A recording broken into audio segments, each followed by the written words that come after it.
Welcome back, Planner people. It's your girl Natalie here. How are you doing? I am doing well. Thank you so much for asking. So, today is a setup of the second week of January in my A5 Stylogy. I was just showing you what I was reading, although you could barely see it. I was reading, let me find the name of the title for you. It's a book by Mackenzie Hunter. It's the Sky Brooks series. I was on book number 4 at the time. It's an Audible.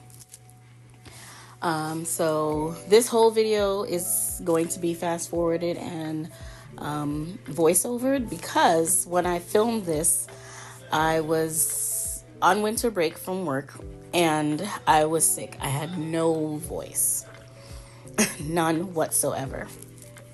So this was one of the days that I actually felt good enough to sit up for a while because I had a sinus infection. I'm pretty sure I had a fever. I never did check, but I had no energy whatsoever. So I am setting up the second week. I'm really loving this Stylogy. It is a B5 Stylogy that I cut down. I had cut down actually at FedEx to A5 size because I like the grid spacing in the B5 better. So I'm setting up my weekly dashboard. I changed a little bit. So now what I'm doing is the weekly dashboard and then a tip in and then Monday, Tuesday, Wednesday, Thursday, Friday, Saturday, Sunday. So I'm liking this layout a lot. I'm doing 1 day per page. I'm hoping to get 6 months in this Stylogy, and my journaling is in a separate book. But right now it is Tuesday, the 7th of January, 8:12 p.m. I was on a Zoom class for this ESOL, English as a Second Language class that I'm taking. It's just a lot of work that I'm just not mentally prepared for. I have an assignment that I need to do. I have some things I need to do for work that are due by next Friday.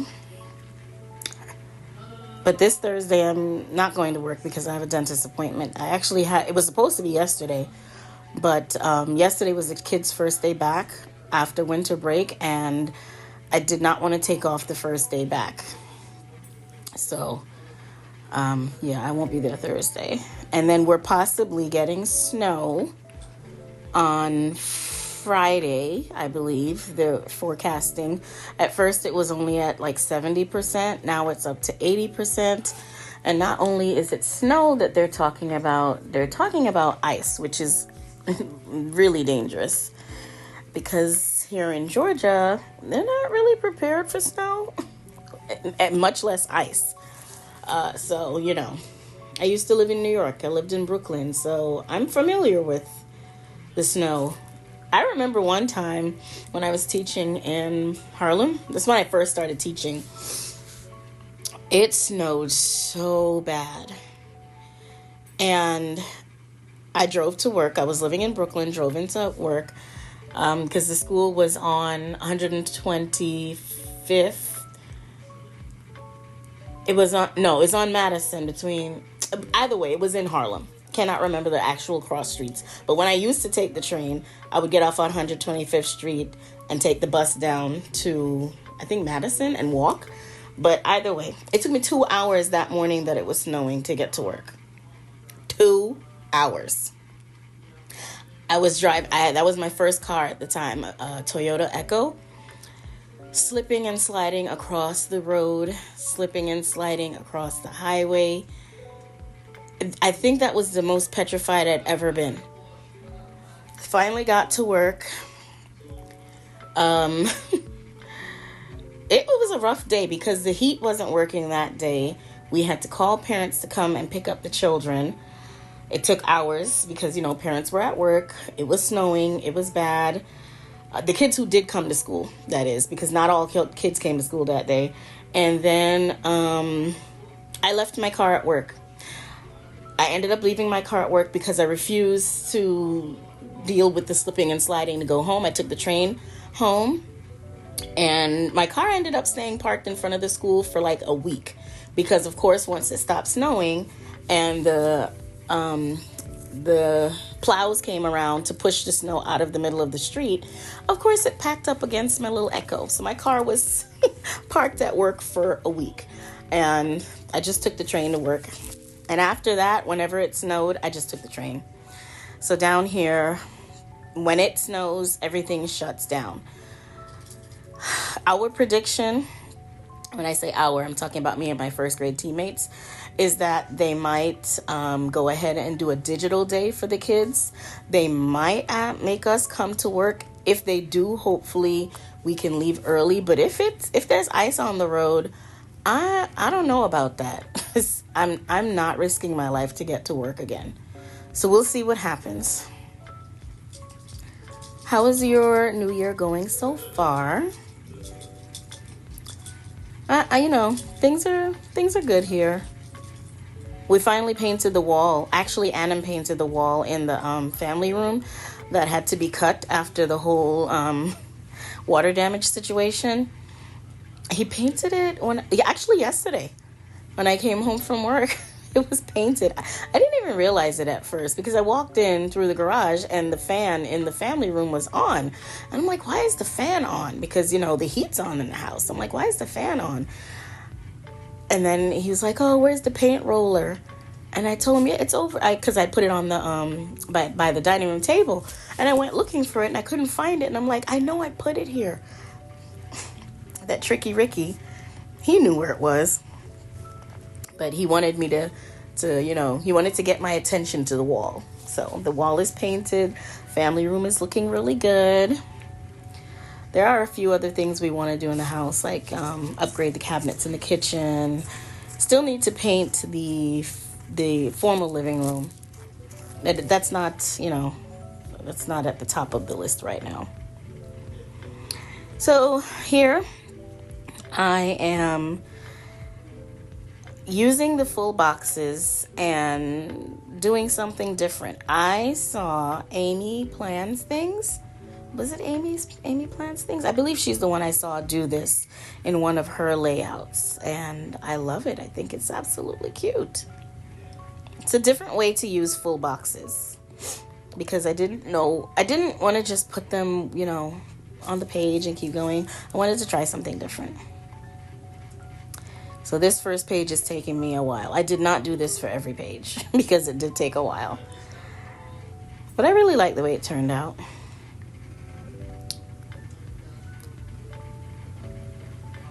Here I'm searching for something to fill that gap between the full box and the box to write in, the half box to write in.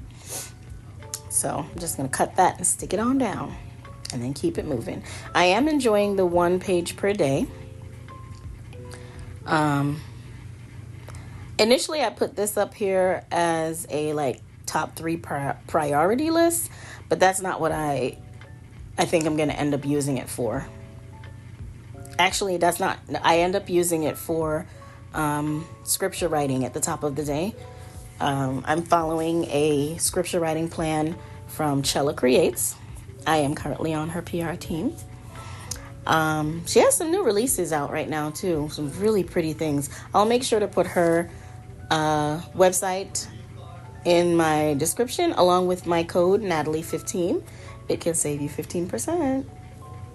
This particular kit is a leftover from the Honeybee shop.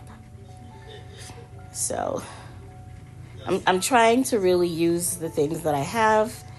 I think I mentioned it in another video. I've canceled all physical subscription kits.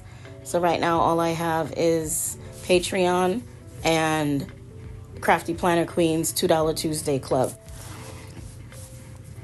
I have a lot of digitals that I can use. I still have actually a lot of physical kits, especially from DEK, that I need to use up. Here I'm just adjusting that washi because it was a little crooked. So I'm going to stop chatting here for a while and let the music play and let you enjoy this. And I'll be back if I have something else to say. If not, I will catch you at the end. Enjoy.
Here we are with the final flip through. I hope you enjoyed this setup video and I hope you're doing well. And until next time, take care. Bye.